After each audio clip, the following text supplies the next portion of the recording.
जय हिंद साथियों। तो टारगेट वाला सुनील यूट्यूब चैनल पर आप सभी का स्वागत है। और आज की वीडियो नायक फाउंडेशन बैच की पॉलिटी की क्लास नंबर 2, जिसमें आपका संविधान और संविधान की विशेषताओं के बारे में चर्चा करने वाले हैं।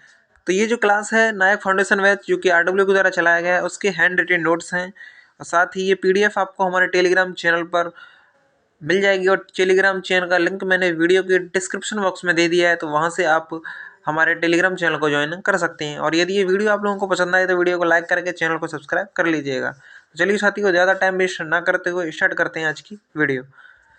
तो इसमें जो आपका संविधान है, संविधान आपका दो तरीके का होता है, जिसमें आपका संविधान एक तो लिखित संविधान होता है और एक आपका अलिखित संविधान होता है।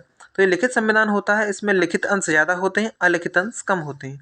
लिखित संविधान निर्मित संविधान होता है और जो लिखित संविधान होता है उसकी लागू होने की तारीख होती है। और लिखित संविधान आपका एकात्मक, संघात्मक, अर्धसंघात्मक हो सकता है। इसमें लिखित लिखित जो संविधान है उसमें एकात्मक सरकारें हो सकती हैं, संघात्मक सरकार हो सकती हैं और अर्धसंघात्मक सरकार भी हो सकती हैं।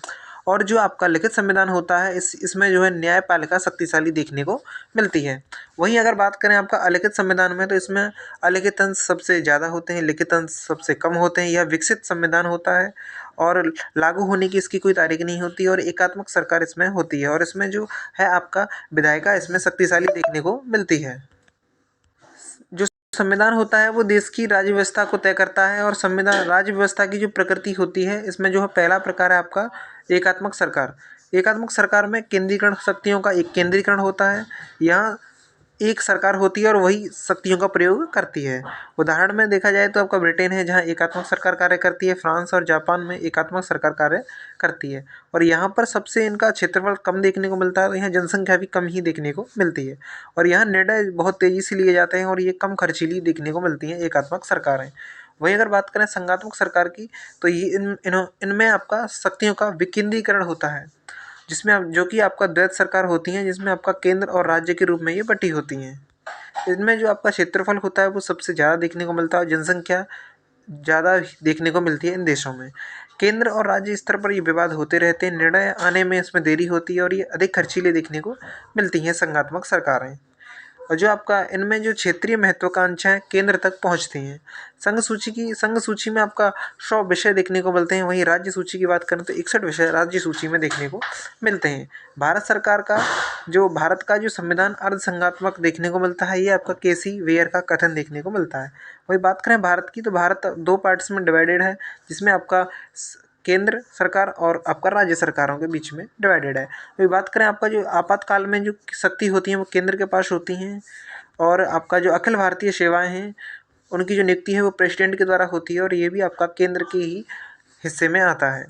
वही बात करें आपका राज्य के बारे में, तो 7वीं अनुसूची में राज्य सूची के बारे में बताया गया है, जिसमें 61 विषय रखे गए हैं और इनको संघात्मक माना गया है राज्य को। अगला पॉइंट है आपका कि जो भारतीय संविधान को सहकारी संवाद कहा, तो ये ग्रेनविल ऑस्टिन ने कहा है। केंद्रीकरण के साथ संघ, तो ये आपका आइवर जेनिंग्स ने कहा है।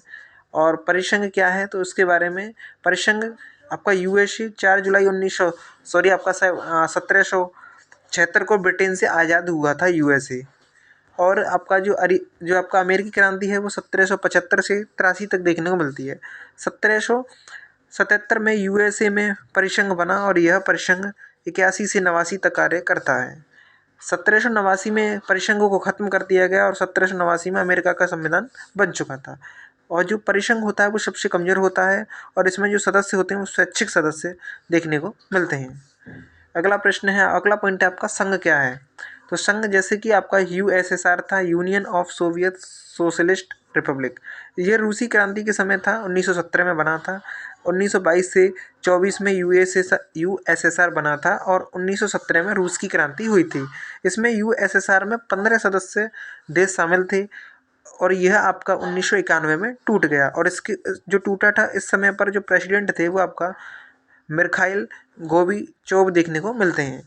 संघ से अलग होने के लिए संघ को तोड़ना होता है, तब संघ से अलग होता है।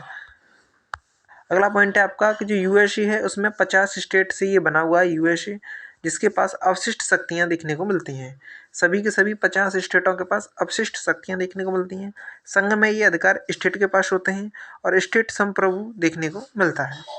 संघ क्या है, संघ आपका यूनियन क्या है, तो आपका 1773 से 1857 तक ईस्ट इंडिया कंपनी का शासन रहा। 1857 की क्रांति आती है जिसमें आपका 1858 से 1947 तक क्राउन का शासन रहा है।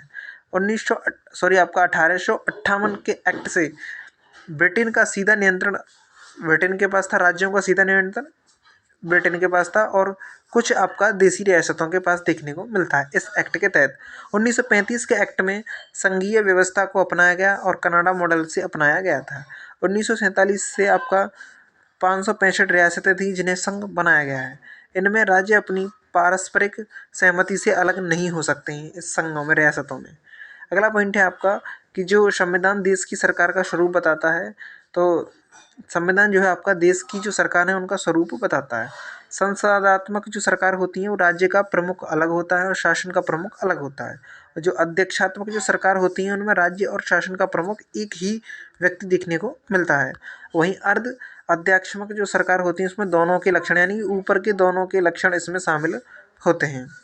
अगला पॉइंट है आपका संविधान का वर्गीकरण। तो जो संविधान का वर्गीकरण है वो उद्गम या उत्पत्ति के आधार पर दो प्रकार का हो सकता है, जिसमें आपका निर्मित और विकसित संविधान हो सकता है। वहीं अगर शासन प्रणाली के आधार पर देखें तो राजतंत्र और लोकतंत्र देखने को मिलता है। अगला है आपका तीसरा, संशोधन के आधार पर कठोर और लचीला। कठोर जैसे कि आपका अमेरिका का संविधान कठोर संविधान है, श्रीलंका का संविधान लचीला संविधान देखने को मिलता है। संघ के आधार पर संघात्मक और एकात्मक हो सकता है संविधान। संकलन के आधार पर लिखित और अलिखित संविधान होते हैं। मैग्ना कार्टा क्या है, तो अधिकारों का घोषणा पत्र जिसे मैग्ना कार्टा कहा जाता है। लिखित संविधान आपका यूएसए का बना था 1789 में, सबसे पुराना लिखित संविधान देखने को मिलता है। लिखित संविधान आपका फ्रांस का है, भारत का है और भारत पाकिस्तान का देखने को मिलता है। वहीं आपका अलिखित संविधान 1215 में आया था और इसको तैयार स्टीफन लैंगटन ने किया था। 15 जून को आया था। ये ब्रिटेन के राजा थे जॉन, इन्होंने इसको डेवलप किया था। और अलिखित जो संविधान है वो कनाडा का, न्यूजीलैंड का, सऊदी अरब और इजराइल का अलिखित संविधान देखने को मिलता है।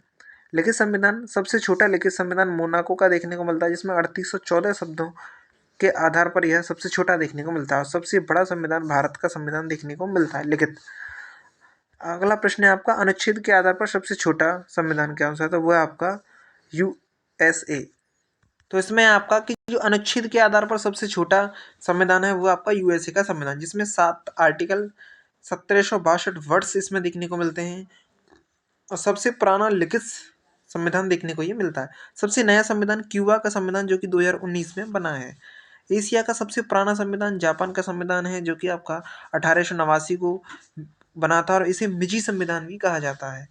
भारतीय संविधान के जनक हैं वो डॉक्टर बी.आर. अम्बेडकर देखने को मिलते हैं।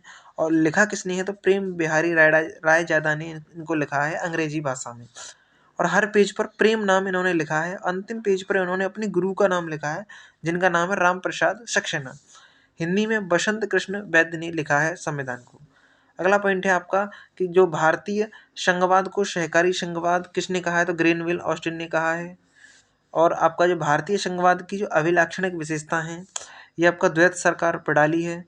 भारतीय संविधान की 7वीं अनुसूची है और अवशिष्ट शक्तियाँ केंद्र में निहित होंगी, ये अभिलाक्षणिक विशेषता देखने को मिलती हैं। अगला आपका केसी वियर के अनुसार भारतीय संघवाद के संबंध में सहायक संघीय सिद्धांत के साथ एकात्मक राज्य इसमें कार्य करते हैं। और संघवाद का अर्थ क्या है, तो देश में सरकार के एक से अधिक स्तरों का अस्तित्व ही संघवाद कहलाता है। भारतीय संविधान में सरकार का अर्ध संघीय रूप क्या है, तो वह आपका कैनेडियन संविधान से लिया गया है ये। अगला प्रश्न है आपका कि भारतीय संघीय प्रणाली की विशेषता क्या है, तो विवादों के निपटारे के लिए स्वतंत्र न्यायपालिका का होना, लिखित संविधान इसमें होना और केंद्र और राज्यों के बीच शक्तियों का विभाजन होना ही संघीय प्रणाली की विशेषता देखने को मिलती है। तो यहाँ पर आपकी जो आज की क्लास है तो वो कंप्लीट होती है। अगर ये वीडियो आप लोगों को पसंद आई हो तो वीडियो को लाइक करके चैनल को सब्सक्राइब कर लीजिएगा।